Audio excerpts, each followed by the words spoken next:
আমি north south বিশ্ববিদ্যালয়ের শিক্ষার্থী এবং একই সাথে এখনো ব্র্যাকে মাস্টার্স করছি, সো দুই ইউনিভার্সিটির শিক্ষার্থী আমি। শহীদ রেহানের ব্যাপারে অনেক বলেছি অনেক জায়গায়, আজকে শহীদ রেহানের ব্যাপারে যে বলবো তা না।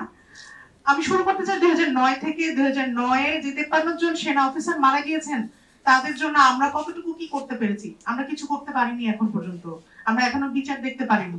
2013 সালের 5ই মে হেফাজতের আন্দোলনে শুধু যে হেফাজত ছিল তা না, আমার বড় ভাইয়ের মতো বুয়েটের স্টুডেন্টরা ছিল, আরো অনেকেই ছিল।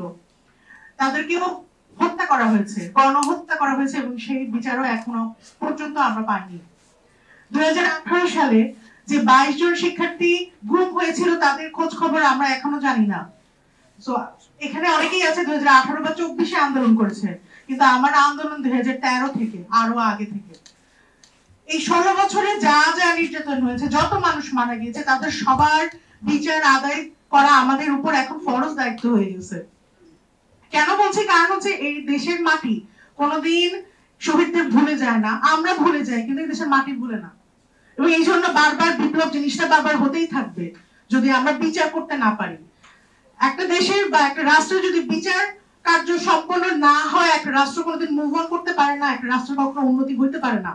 আপনি যতই মেট্রো রেলে চলেন না কেন, আপনি মানসিক দিক দিয়ে কোনোদিন শান্তি পাবেন না যদি আপনি বিচারগুলো করতে না পারেন। আর আরেকটা জিনিস বলবো, অবশ্যই স্যার যেটা বললেন, আমাদের পাঠ্য বই পাঠ্যসূচিতে সবকিছুতেই জুলাই ঘোষণা থাকতে হবে। জুলাই ঘোষণাপত্র প্রস্তাবনা এখনো সরকার করেনি, কবে করবে জানি না।